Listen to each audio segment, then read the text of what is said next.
Hi friends, నా హృదయపూర్వక నమస్కారాలు ఫ్రెండ్స్. నా వీడియోస్ లైక్ చేయండి, ఫాలో చేయండి ఫ్రెండ్స్. ఫాలో చేస్తున్నారు, వీడియోస్ లైక్స్ ఇస్తున్నారు. Thank you very much friends. ఇవా ఎప్పుడు పడితే అప్పుడు ఏది పడితే అది ఎలా పడితే అలా మాట్లాడిద్దని అనుకుంటున్నారా ఫ్రెండ్స్? అది ఎందుకు ఇలా జరుగుతుందో తెలుసా ఫ్రెండ్స్? జరిగే పరిస్థితులను బట్టి, సిచ్యువేషన్ బట్టి నేను ఇలా మాట్లాడాల్సి వస్తుంది. ఇది ఎవరికన్నా ఇబ్బంది కలిగించినా, తప్పుగా అనిపించినా ఐఎమ్ సారీ. ఏ వీడియోలోనైనా నేను ఏమన్నా మాట్లాడితే నేను ఫస్టే సారీ చదువుతున్నాను. అందుకని ఎవరు హట్ అవ్వద్దు ఫ్రెండ్స్. దానికి సంబంధించిన వాళ్ళకి గుండెకి తట్టి ఆ మాట కొద్దిగా మారితే చాలని నేను అనుకుంటున్నా. ఎందుకో తెలుసా ఫ్రెండ్స్, అన్నీ చేసి అన్నీ చూసి ఉన్నాం గనక ఏదన్నా జరిగితే మన ఎదురుగా ఏమన్నా మాట్లాడితే ఏం అనకుండా ఉండలేకపోతున్నాం. ప్రాబ్లం అది. ఏం చెయ్యనోళ్ళే ఫ్రెండ్స్ ఈ రోజుల్లో డొప్పు కొట్టుకుంటా తిరుగుతున్నాను, నేను అది చేశాను ఇది చేశానని. కానీ అన్నీ చేసి అన్ని కష్టాలు పడి అందరికీ హెల్ప్ చేయాలని ఆరాటం ఉండే వాళ్ళకి ఇంకెలా అనిపిస్తుంది చెప్పండి? అంత చెయ్యకపోవచ్చు, కొద్దో గొప్ప.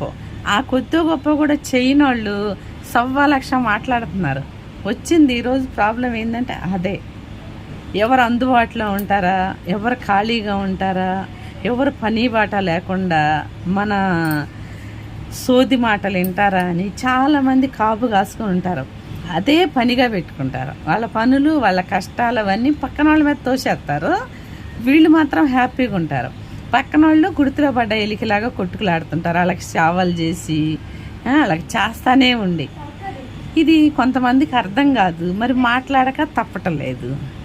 ఎప్పుడు మాట్లాడని మనుషులతో కూడా ఏమన్నా ఎవరన్నా దొరకకపోతే, ట్రాఫిక్ దొరకకపోతే దూరి మాట్లాడి ఉన్నాయి లేని కల్పించి మాట్లాడుతుంటే ఎంత అసహ్యంగా, చాలా చండాలంగా ఉంటుంది తెలుసా?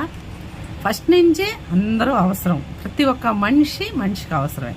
తీసి పారేసే గడ్డి పరకు కూడా మనకు అవసరమేనని ఒక్కసారి మనసులో పెట్టుకుని ఎవరికి ఇచ్చే గౌరవం వాళ్ళకి ఇస్తా, ఎవరిని ఎక్కడ పెట్టాలో అలా చూసుకుంటా మనం బ్రతికితేనేమో ఎవ్వరేమనరు.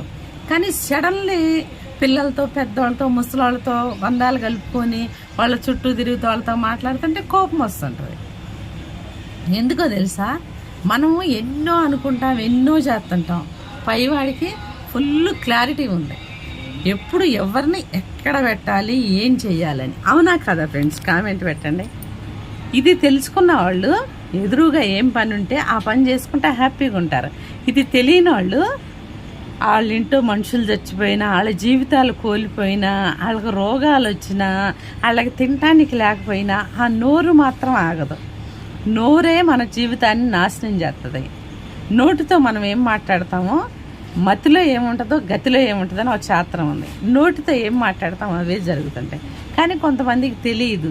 ఎప్పుడు కూడా ఫ్రెండ్స్ అందరినీ మనలాంటి వాళ్ళే అని సమానంగా చూస్తే మనకి ఏ రోజు ఏ బాధ రాదు, ఏ ప్రాబ్లం కూడా ఎదుర్కోవాల్సిన పరిస్థితి రాదు. సాఫీగా సాగుతుంటుంది.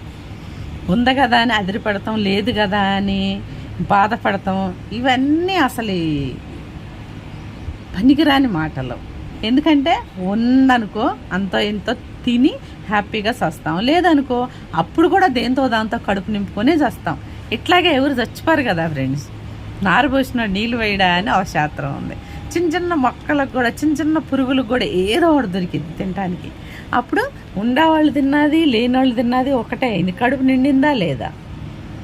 దానికి నేనేం మాట్లాడుతున్నానంటే ఇప్పుడు ఇవన్నీ మర్చిపోయి ఎవరు ఏం హెల్ప్లు చేశారా, ఎవరి జీవితాలు త్యాగం చేశారా, ఎవరు ఏం చేశారా మర్చిపోయి ఎప్పుడు పెడితే అప్పుడు, ఎక్కడ పెడితే అక్కడ, ఏది పెడితే అది మాట్లాడితే మీరే పలసన అవుతారు, మీరే లోకు అవుతారు. మీకే పాపం తగిలితే మూట ఉంటుంది వెనక మళ్ళా. అంతే. ఉన్నాయి లేని వాళ్ళకి నేరి వీళ్ళకి నేరి గొడవలు పెట్టి ఇది చేసేదానికన్నా ఎవరికన్నా ఆపద వచ్చింది అనగానే నీ దగ్గర 10 రూపాయలు ఉంటే 1 రూపాయి సాయం చెయ్యి. నీకు టైం ఉంటే ఒక పూట ఏమన్నా హెల్ప్ చేయి వాళ్ళకెళ్ళి. ఇదేమీ చేత కాదు. ఒట్టి నోటి మాటలతో ఎప్పుడు ఎవరు అనుకూలంగా ఉండారు, ఎవరు ఫోన్లో ఖాళీగా ఉండారు, ఎవరు టచ్లో ఉన్నారా, లోడా నోటికి వచ్చిన అన్నీ వాగితే పరువు పోయిద్ది, ఆరోగ్యం ఖరాబ్ అయ్యిద్ది. రోడ్డు మీదకి వెళ్తే కుక్కను చూసినట్టు చూస్తారు.